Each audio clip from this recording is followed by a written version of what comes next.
Today's question is called Biding their time and playing their trump cards.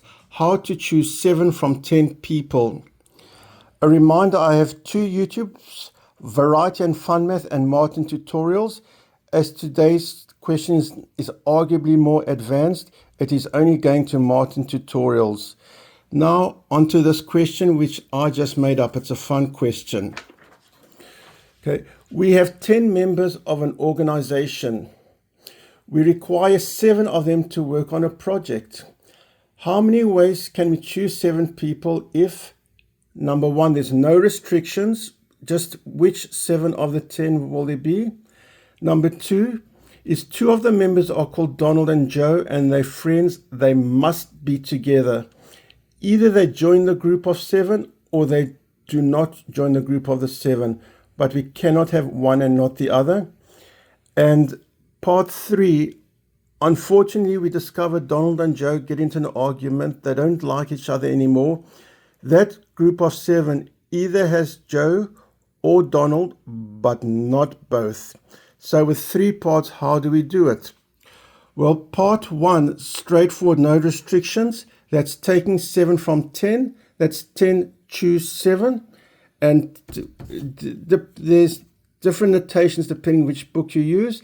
10 choose 7 is 10 factorial over 7 factorial times 10 minus 7 factorial, which is 3 factorial. And of course, 10 factorial is 1 times 2 times 3 all the way out to 10. 7 factorial is 1 times 2 times 3 until 7. And 3 factorial is 1 times 2 times 3. We do the multiplication, we've multiplied out, or on a calculator, just punch in 10, choose 7, we get 120. There are 120 ways of taking 7 people from 10 with no restrictions.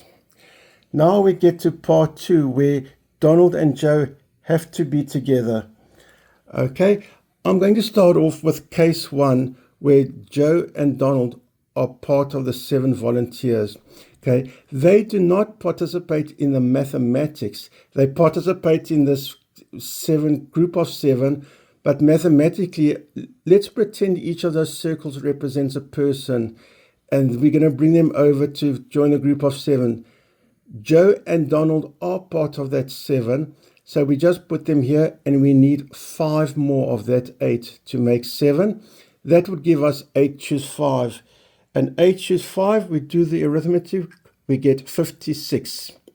Then the other scenario is if Donald and Joe remain behind. That's 8 more people. We need 7 of them to join the 7 because we're not including J or D, which is Joe and Donald. That would be 8 choose 7. And we simplify that and we get 8.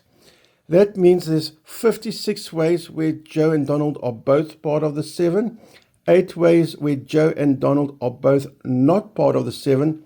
That means 64, if I add those numbers, there are 64 ways of getting 7 people where Joe and Donald must stay together. And now we have part 3. This is where, unfortunately, Joe and Donald get into an argument and may not be together. Okay, so here we visualize. Each circle represents a person. J represents Joe and D represents Donald.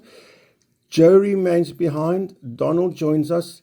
And we need 6 more of these people to join Donald. That's 8 people left there, of which we're getting 6. That's 8 choose 6. And we simplify that. We get 28. And what we call case 2 is if Joe joins us and Donald stays behind. That's 8 people, of which we're getting 6. That's also 8 choose 6, so not surprising. It's also the same solution, which is 28. So 28 ways where Donald joins us, 28 ways where Joe joins us. We add it together, that's 56 different ways. So what did we notice? We noticed that there's 120 ways altogether, 64 ways where the 2 famous men join us, 56 ways where Donald and Joe are separated, and not surprisingly, the 2 smaller numbers add to the big numbers. The number of ways where Donald and Joe are together, plus the number of ways where Joe and Donald are separated add up to all the number of ways put together. It's like part 2 and part 3 of the question I asked equals part 1, where there's no restrictions. And that's my latest question, which I called Biding Their Time and Playing Their Trump Cards, how to choose 7 from 10 people. Have a great day.